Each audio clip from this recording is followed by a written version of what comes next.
Ya estamos en el capítulo 28 y prácticamente estamos en el cierre de lo que es el libro. El libro tiene 36 capítulos, ya faltan poquitos, vamos a llegar. Pero en este punto llegamos en un punto muy particular. Yo les podría decir, vamos a empezar a hablar del holocausto continuo, pero tiene muchísimo que ver el contexto previo tanto de la semana anterior como de todos los capítulos anteriores. Y para esto voy a mencionar que en estos 27 capítulos que hemos estudiado, hemos visto la travesía del pueblo desde que recibió la ley y empezó a vagar por el desierto. Empezó a vagar no porque fueran descuidados o porque fueran malos con los mapas, no. Ellos empezaron a vagar porque recibieron el castigo de parte del Señor por haber dudado, por haber puesto cuestionamientos hacia las ordenanzas del Señor. Entonces, toda la generación que salió de Egipto, toda esa generación que llegó a vivir momentos quejumbrosos, momentos incómodos, momentos de duda, el Señor los castigó y les dijo: ustedes no van a entrar a la tierra prometida. Entonces van a tener que vagar hasta que mueran, y entonces la nueva generación, ella sí va a tener acceso a la tierra prometida. Entonces en eso fue la vagancia, por así llamarlo. Se enfrentaron con algunos otros pueblos, hubo más rebeliones, hubo problemas. Recuerdan lo de Miriam y Aarón, recuerdan lo de Coré. Todo eso pasó para que el pueblo se fuera depurando, vamos a llamarlo así. Sonará muy cruel o sonará feo, pero fue la manera en la que el Señor quiso hacer esta depuración. Ahora estamos frente a un inicio. ¿Por qué? Porque ya esa depuración ya pasó, y pasó de una manera, vamos a decirlo así, el rasero fue tan fuerte que hasta con Moisés pasó a traer esa depuración. Si recuerdan, hace algunos capítulos, en el 17 me parece, Moisés desobedece una ordenanza del Señor. Sí, Moisés recibió de parte del Señor la ordenanza de si la gente tenía sed, háblale a la piedra y de ella saldrá agua.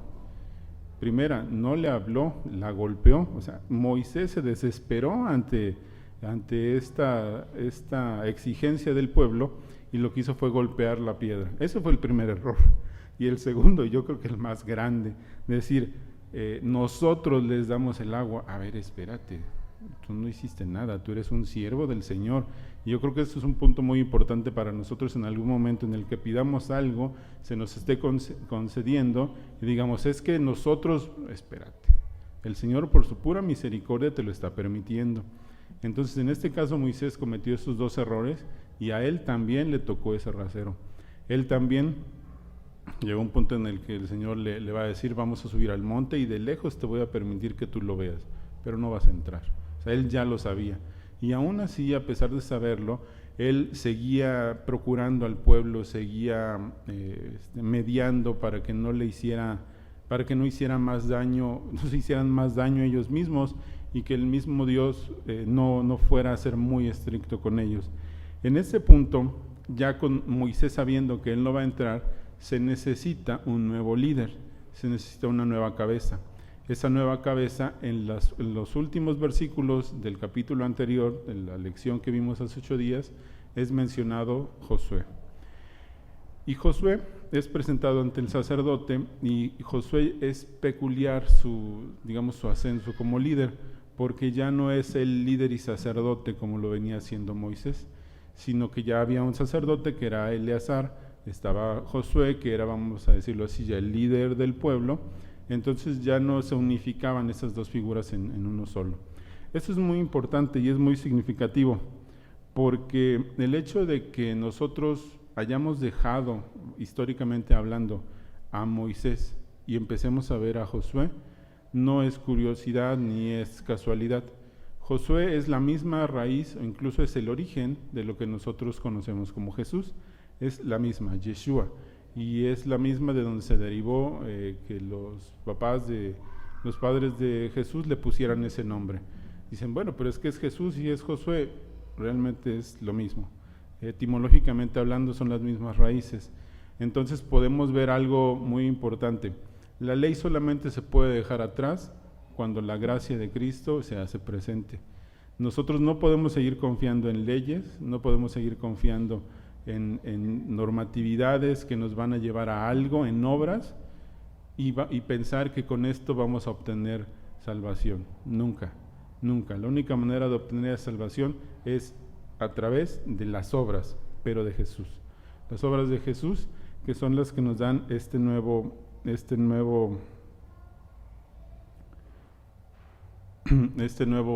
perspectiva. Ahora, en este sentido,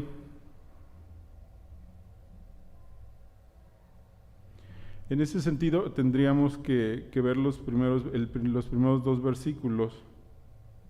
Permítanme un instante.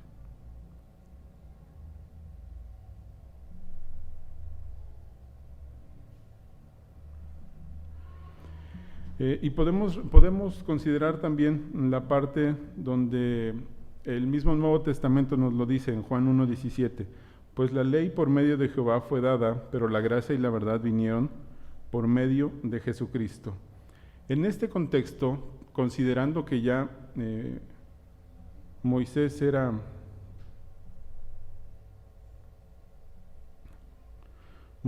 alguien que empezaba a pertenecer al pasado, el pasado del pueblo en cuanto a estar presente con ellos, porque el pasado realmente nunca lo va a estar, siempre va a estar presente por el legado que Dios nos dio a través de él, que es la ley, pero estando presente con el pueblo ya empezaba, iniciaba su fin, iniciaba la última etapa de su vida y comenzaba la parte donde Josué iba a estar al frente. En este contexto es que empezamos el capítulo número 28 y les voy a leer los primeros dos versículos y ahorita platicamos acerca de ellos.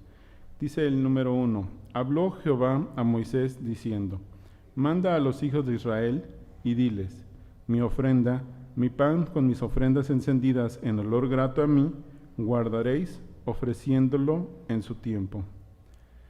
Al ser un pueblo novato, vamos a decirlo así, al ser un pueblo que no tenía experiencia en sacrificios, que no tenía experiencia en ritos, era un pueblo al que se le necesitaba volver a enseñar todo. ¿Y por qué no tenía experiencia? Recuerden lo que les comenté, era un pueblo que ya había sido depurado. Las personas que estaban aquí, vamos a decirlo así, tal vez las más grandes de edad que quedaron, es toda la gente que salió muy pequeñita de Egipto y que no tuvo tiempo de malearse ahí adentro. Vamos a pensar que el más chico con pensamientos así de, yo quisiera regresarme a Egipto, tenía 5 años. Bueno, pues ese tuvo que haber muerto porque cometió el pecado de haber en algún momento renegado de la bendición de Dios. Entonces alguien más chico, pues, que no haya tenido esa idea de renegar, tuvo que haber estado por ahí de los 40 y tantos. Entonces era gente joven que se había dedicado a otras cosas y no necesariamente los sacrificios que todo el pueblo hacía o que los principales del pueblo hacían. Entonces toda esta generación nueva necesitaba una capacitación, por así decirlo, nuevamente. Y a ellos se les vuelve a repetir lo que está presente en Éxodo y lo que está presente en Levítico. Los sacrificios, lo que hicieron sus padres, lo que hicieron sus abuelos. ¿Por qué? Porque esta nueva generación estaba interesada en permanecer en paz con Dios, pero también permanecer en paz con aquel Dios que le va a dar fuerza para la guerra. Estamos hablando de que seguimos en un contexto bélico, seguimos en un contexto de conquista, seguimos en un contexto de peleas, de batallas, de problemática entre pueblos, entre naciones, y entonces se necesita estar bien con el Señor para que el Señor pelee sus batallas. Es cosa que actualmente, aunque no vivimos en un contexto de belicosidad tan claro como ese, pero también si algún problema tenemos o alguna situación conflictiva estamos pasando, forzosamente tenemos que estar bien con el Señor. Eso los hacía estar muy interesados en sacrificios y en holocaustos. y todo lo que tenía que ver con agradar al Señor. Es impresionante poder ir viendo estos versículos e encontrar maravillosas, impresionantes aplicaciones incluso para nuestra vida y nuestra relación con Cristo. Porque vamos a seguir leyendo el 3 al 8. Y les dirás: esta es la ofrenda encendida que ofreceréis a Jehová. 2 corderos sin tacha de 1 año cada día será el holocausto continuo. 1 cordero ofrecerás por la mañana, y el otro cordero ofrecerás a la caída de la tarde, y la 10ª parte de 1 efa de flor de harina, amasada con 1/4 de 1 hin de aceite de olivas machacadas en ofrenda. Es holocausto continuo, que fue ordenado en el monte Sinaí para olor grato, ofrenda encendida a Jehová. Y su libación, la 4ª parte de 1 hin con cada cordero. Derramarás libación de vino superior ante Jehová en el santuario. Y ofrecerás el 2º cordero a la caída de la tarde, conforme a la ofrenda de la mañana, y conforme a su libación ofrecerás. Ofrenda encendida en olor grato a Jehová. Cuando empezamos a analizar las ordenanzas que le da el Señor en esta parte a su pueblo, podemos decir: eso ya lo leí, y sí, realmente es una repetición de lo que en otros libros, en Éxodo y en Levítico viene, pero es impresionante cómo, aunque ya lo hizo anteriormente, lo vuelve a hacer a detalle con este pueblo nuevo, por así llamarlo. ¿Y por qué? ¿Por qué creen ustedes que sea así? Porque Dios sigue permaneciendo interesado en que estemos cercanos a Él. No importa si ya nos lo repitió una vez, no importa si nos lo ha dicho 1000 veces, Él sigue extendiendo su mano hacia nosotros.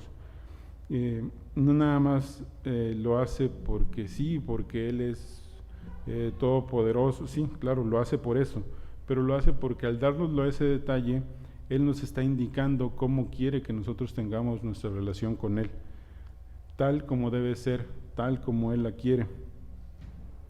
Por eso es el grado de detalle que Él lo va manifestando. En esta primera parte vimos o leímos algo muy particular, algo claro de estos versículos: ofrenda y sacrificio diario. Si vamos a pensar que esto no tiene aplicación con nosotros y decimos: bueno, es que las ofrendas, los sacrificios ya pasaron porque pues el único cordero ya fue muerto y me pagó por mis pecados y ya quedó allí, creo que estamos malentendiendo el sacrificio de Cristo y estamos malentendiendo estas ofrendas diarias que tenemos que hacer o que el pueblo hacía. El sacrificio que el pueblo hacía era un sacrificio costoso. Tenemos que verlo desde esta perspectiva. Eran 2 animales diarios, era una cantidad que era complicada porque tenían que pensar en criarlos, en hacerlos chonchitos, en buscar, acuérdense, el que no tenía mancha, buscar lo más precioso de los animales para el sacrificio. Eran 2 diarios. Eran corderos. Entonces, en ese sentido, involucraba todo ese tiempo, involucraba todo un proceso, involucraba una tarea diaria que era implicarse más en la relación con Dios. Era prácticamente pensar en esos sacrificios a lo largo de todo el día y el tiempo que te quedara libre, vivir tu vida y hacer otras cosas. Esto nos da la indicación o nos da la pauta de que nosotros tenemos que rendir este holocausto diario al Señor con ese mismo costo. Lo que nosotros demos ante Él tiene que ser algo importante, tiene que ser nuestro tiempo, tiene que ser nuestra vida entera, tienen que ser nuestras voluntades, tenemos que dejar una disposición total. Ahora, mínimo podríamos hablar de orar y rendir tributo al Señor en alabanza al menos 2 veces al día, mañana y anochecer. Asimismo, eso sería, vamos a decirlo de alguna manera, lo mínimo, obedeciendo al ejemplo que nos muestra en esta parte escritural. Pero también hay que considerar que el vino superior de libación, ¿a qué me refiero con eso? Después de la ofrenda, al final se vertía sobre todo el vino más caro, el vino más importante, es una representación clara de que de todo lo que hagamos, nada puede ser suficientemente digno si no está cubierto con la sangre de Cristo. ¿A qué me refiero con si no está cubierto con este símbolo de la sangre de Cristo? Que si no es una ofrenda grata a Él, si no Él la cubre, la recibe, y de este punto nosotros también libamos nuestra ofrenda con ese vino superior. Es figura de la sangre de Cristo derramada para cubrir la inmensidad de los pecados y así darnos vida. Ahora, también sería muy sencillo para mí o para cualquiera que explique esta parte, decir, bueno, pues háganlo diario, oren y ahí vean cómo le hacen, ¿no? Pero tenemos otro camino que recorrer y tenemos también que agradecer a Dios por él. En esta iglesia no solamente venimos a calentar la silla 3 ocasiones a la semana, sino que podemos tener la oportunidad de ser participantes de discipulados, de cursos, y en cada uno de ellos la esencia, la base, es poder tener una relación diaria con el Señor. La única manera de tener esa relación diaria es con nuestros devocionales diarios, con esos momentos día a día en el cual te allegas, te acercas, ya sea al despertar, o ya sea en la noche, o ya sea en 2 ocasiones, o a mediodía, orar, cerrar los ojos y decir, Señor, quiero escuchar tu palabra, quiero escuchar tu voz a través de tu palabra. Señor, quiero ver qué tienes preparado hoy para mí. Ese punto es uno de los momentos en los cuales estamos haciendo este holocausto diario al Señor. El decir, Señor, aquí estoy. Muéstrame tú qué es lo que quieres que yo haga el día de hoy, o si no es el día de hoy, porque tampoco, a veces no sucede diario, muéstrame tú qué quieres que yo aprenda para que más adelante lo pueda poner en práctica y pueda, si tú lo permites, honrar tu nombre. Eso es una maravilla y es una bendición, el no tener la necesidad de buscar en algún otro lado, sino estar aquí presente con mucha gente que ha cursado discipulados ya de hace tiempo, que nos puede indicar si alguien de aquí no lo ha hecho, no sabe hacerlo, cómo se hacen los devocionales, qué son, qué tanto tiempo me llevan, cada cuánto, de dónde parto, cómo lo inicio. Búscalo. ¿Por qué? Porque tenemos el compromiso de, como el pueblo, hacer ese holocausto diario ante el Señor. La Biblia nos menciona claramente en varios pasajes que esto no nada más es una invención para el pueblo judío, para el pueblo de Israel en ese entonces. Salmo 119, 97 nos dice, oh, cuánto amo yo tu ley, todo el día es ella mi meditación. Salmo 5:3 dice, oh Jehová, de mañana oirás mi voz. De mañana me presentaré delante de ti y esperaré. Salmo 4:8 dice, en paz me acostaré, o sea, a la noche, y asimismo dormiré, porque solo tú, Jehová, me haces vivir confiado. Salmo 63:6, cuando me acuerde de ti en mi lecho, cuando medite en ti en las vigilias de la noche. Ahí están los momentos en que la misma Escritura marca que puede ser útil o puede ser conveniente el acercarse ante el Señor y poder abrirse y decir, Señor, este soy yo, ayúdame a dejar de ser como soy y ser más como tú. Esto es en relación a la ofrenda diaria. Vamos a leer los versículos 9 y 10. Los leo, dice, mas el día de reposo, 2 corderos de 1 año sin defecto y 2 décimas de flor de harina amasada con aceite, como ofrenda con su libación. Es el holocausto de cada día de reposo, además del holocausto continuo y su libación. En estos versículos vemos que son instruidos a redoblar esfuerzos en el día de reposo. Es peculiar ver cómo el día de reposo no es un día de un permisito para descansar o un día libre. Es el día que más tenemos que estar cercanos a lo que es la voluntad del Señor. Y eso no sale de nuestra vida común. Por eso nos reunimos, por eso tendríamos que anhelar fervientemente el venir a la casa de Dios, estar juntos con otras personas que tengan el mismo sentir. Por eso tendríamos que tener una pasión desbordada por estar en los cultos, porque sobre todo en domingo, considerando el día de reposo, porque es el día que el Señor nos permite descansar, nos permite relajarnos, pero por agradecimiento tenemos que devolvérselo a Él para que Él nos otorgue un verdadero descanso. Entonces, en ese sentido, es el día que tenemos que entonar alabanzas que expresen lo que sentimos, y es un deber darle la adoración a Dios en el día de reposo y en cualquier otro día. Ahora, este es un punto particular que sí quisiera comentar. Podemos expresar alabanzas mediante nuestra voz y tenemos que vivir una vida de adoración. Esto tiene algo muy curioso, lo mencionaba hace no mucho con mi esposa.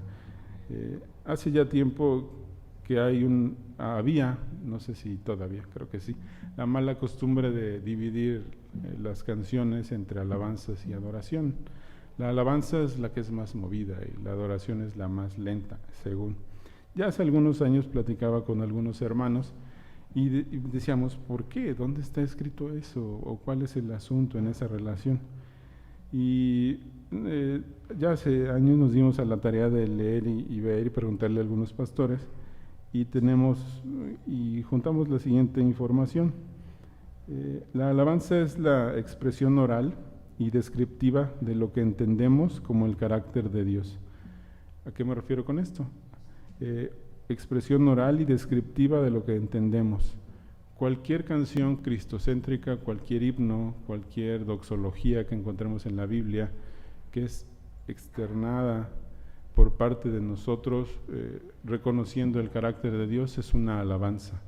Nosotros estamos alabándole cuando lo que hicimos hoy con Ludo, lo que hacemos cada 8 días, lo que hacemos en el coche con el estéreo a todo lo que da, esa es nuestra alabanza.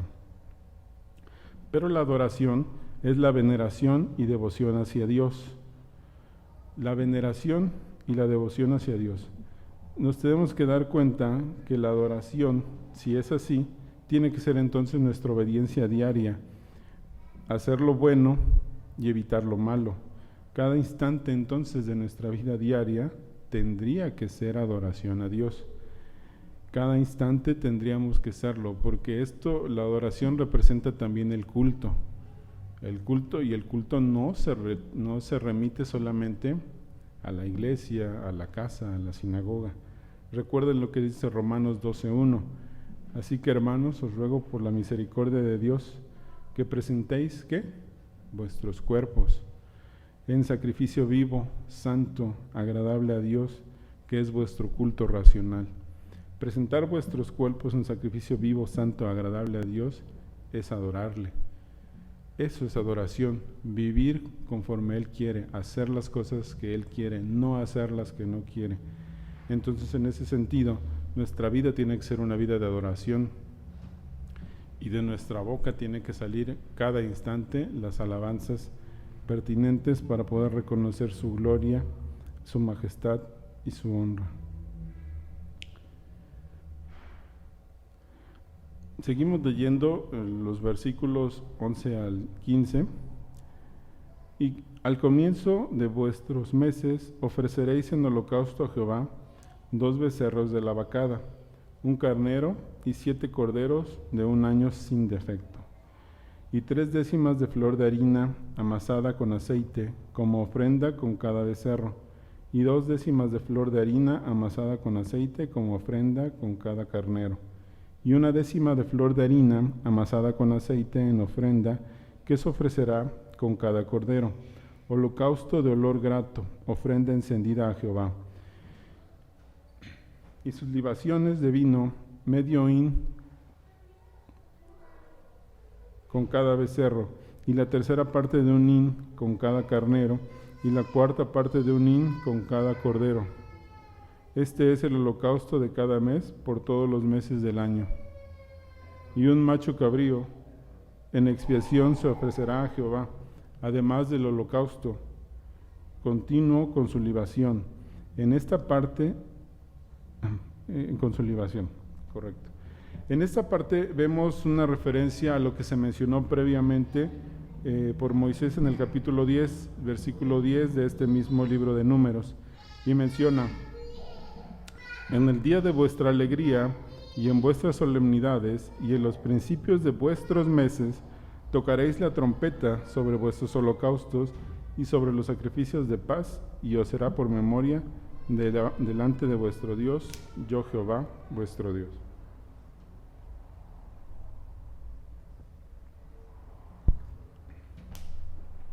Es curioso y es importante ver cómo apenas 18 capítulos anteriores, Números 10, ya está haciendo la primera referencia a esto que estamos viendo.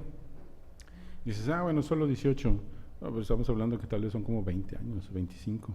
Recuerden que pasaron 40 en el desierto.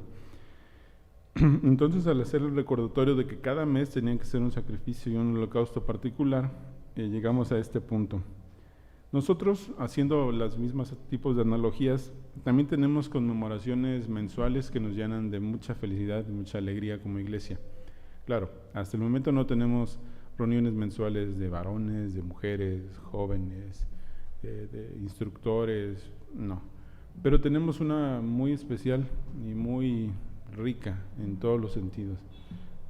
La reunión en donde podemos estar juntos compartiendo el pan y el vino, recordando y esperanzados en lo que el Señor dijo: haced esto en memoria de mí hasta que yo venga.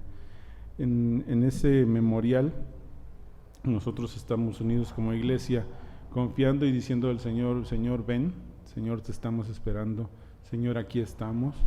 Tal vez no estemos haciendo el 100% de lo que necesitamos hacer, pero aquí estamos confiando en ti, esperanzados en ti, sabiendo que tú nos darás la fuerza, y aquí estamos como iglesia. Ese es un memorial maravilloso y pleno para la iglesia que cada mes estamos haciendo, cada primer domingo de mes, y es algo que nos debe de mantener atentos, nos debe de mantener animados, nos debe de mantener gozosos de poder pertenecer a la iglesia del Señor.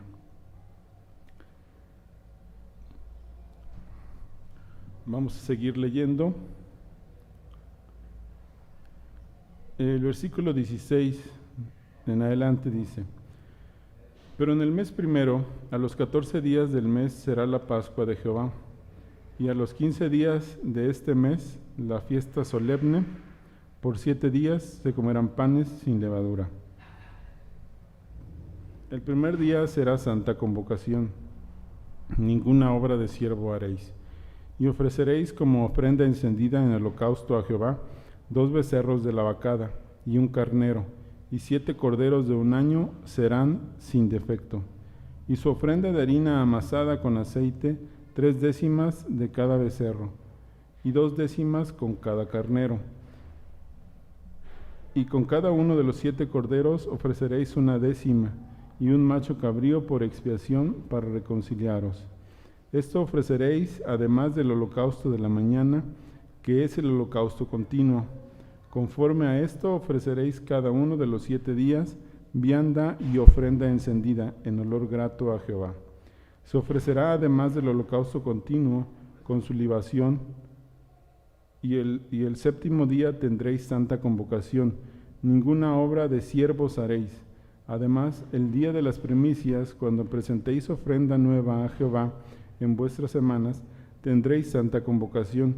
Ninguna obra de siervo haréis.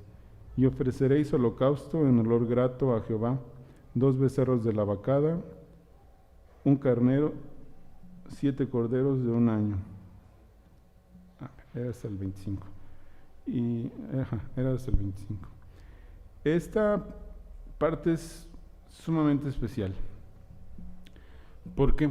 Porque les hace recordatorio de la fiesta fundamental, trascendental, esencial para la fe de ellos y para la fe que nosotros profesamos actualmente, la Pascua, la cual recordamos brevemente como la conmemoración de parte del pueblo judío de la última plaga que Jehová desató sobre Egipto, y la cual permitió que a través del grandísimo dolor del faraón permitiera que su pueblo saliera. Claro, para salir, este pueblo tuvo que haber burlado algo, tuvo que haber sido cubierto por algo, tuvo que haber hecho algo en particular. ¿Por qué? Porque la instrucción de Jehová fue muy clara. Fue, yo voy a pasar y voy a acabar con los primogénitos, voy a herir, dice la Escritura, los primogénitos de Egipto. Y en Egipto estaban todos, estaban judíos y egipcios. Entonces, en ese sentido, Jehová hubiera pasado y acabado con realmente todos. Pero ellos recibieron una instrucción muy particular, que es lo que le da esencia a la Pascua. Ellos recibieron la instrucción de buscar un cordero con características peculiares, como les decía, en cuanto a tamaño, en cuanto a edad, en cuanto a color de piel, en cuanto a peso. Un cordero perfecto, vamos a decirlo así. Cortarle el cuello, retener su sangre en un recipiente y con esa sangre pintar el dintel, es la trave, por así decirlo actualmente, y las columnas de la puerta. Esa figura hecha con sangre es la que permitía que Jehová pasara y acabara con el primogénito de esa casa. Por eso se decía que pasaba de largo. Por ese pasar de largo es la Pascua. Passover, le dicen también en inglés. La derivación en español ya no se parece tanto. Pascua, o sí se parece, pero ya no nos simboliza tanto porque no hay ninguna palabra muy parecida. Pero eso es la esencia de la Pascua. El que el pueblo reconoció, obedeció y dijo: así es, haré lo que tú me has mandado, Jehová, y llenaré mi puerta con esa sangre que ahora cubrirá a los primogénitos de esta casa. Ahora, esta indicación es lo que esto nos lleva a la esencia de la Pascua, que el pueblo realmente no hizo nada, no logró nada por sus méritos, no se salvaron los buenos, no se salvaron los guapos, no se salvaron los obedientes o los más recatados. Se salvaron los que obedecieron, pero porque era la indicación y porque la gracia del Señor se los permitió, por la sangre de un cordero que cubrió su hogar. Si alguien no se siente identificado por decir yo no soy merecedor, pero la sangre de un cordero me dio vida, si alguien no se siente identificado, estamos en el momento para poder buscar la alternativa de decir yo quiero ser identificado también como alguien a quien ha sido salvado de esa manera. Ahora nosotros tenemos claro esta Pascua, pero para nuestras vidas, porque la salvación, el ser llamado, como dice Romanos 8:17, herederos de Dios y coherederos con Cristo, igual tampoco es por méritos propios, por altos, por delgados, porque sepamos mucho o porque seamos muy ignorantes y nos tengan lástima. Solo es por gracia. Solo es por gracia, por medio de la fe en nuestro Cordero Cristo Jesús. La última parte, que ya me estaba adelantando, que es el 26 en adelante. Además, el día de las primicias, cuando presentéis ofrenda nueva a Jehová, en vuestras semanas tendréis santa convocación. Ninguna obra de siervos haréis, y ofreceréis en holocausto o en olor grato a Jehová 2 becerros de la vacada, un carnero, 7 corderos de un año, y la ofrenda de ellos, flor de harina amasada con aceite, 3 décimas con cada becerro, 2 décimas con cada carnero, y con cada uno de los 7 corderos 1 décima, y un macho cabrío para hacer expiación por vosotros. Los ofreceréis además del holocausto continuo, con sus ofrendas y sus libaciones serán sin defecto. Esta última parte nos habla de las primicias, la provisión de parte de Dios, y nos recuerda que nuestra provisión, el centro de nuestra adoración y el núcleo de nuestra vida es Cristo. Tiene que ser Cristo. Ofrenda perfecta para recibir la justicia de parte de Dios. Aquel que vivió la vida que yo no pude vivir, aquel que soportó las tentaciones que solo yo no puedo soportar, aquel que recibió el castigo y la muerte que yo merecía. Todo esto por su grande y maravilloso amor, y que me otorgó sin merecer el perdón que no merezco, y la vida eterna a su lado que definitivamente no merezco. Todo el centro de este capítulo, todos los holocaustos, todas las ofrendas nos deben llevar a Cristo.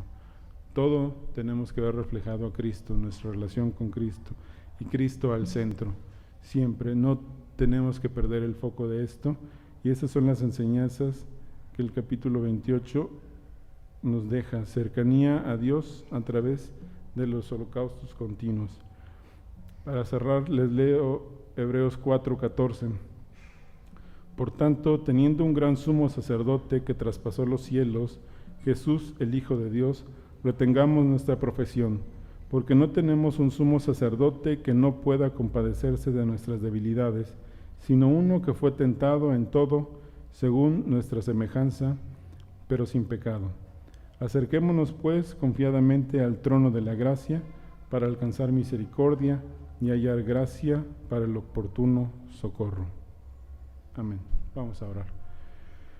Padre bendito y santo que estás en los cielos, Señor, te damos muchas gracias, Padre, por la vida que tú nos has concedido, por la grande misericordia de estar en tu casa y por esta lección que nos has permitido, Padre. Ayúdanos a ver en cada momento, en cada sacrificio, en cada holocausto, la presencia de tu Hijo Jesús, porque ante Él, Padre Santo, nada de lo que hagamos es suficiente, porque lo que Él ha hecho es maravilloso, Padre. Pero por agradecimiento y por honra es que lo podemos hacer, y por tu misericordia que nos permite hacerlo. Muchas gracias, mi Señor.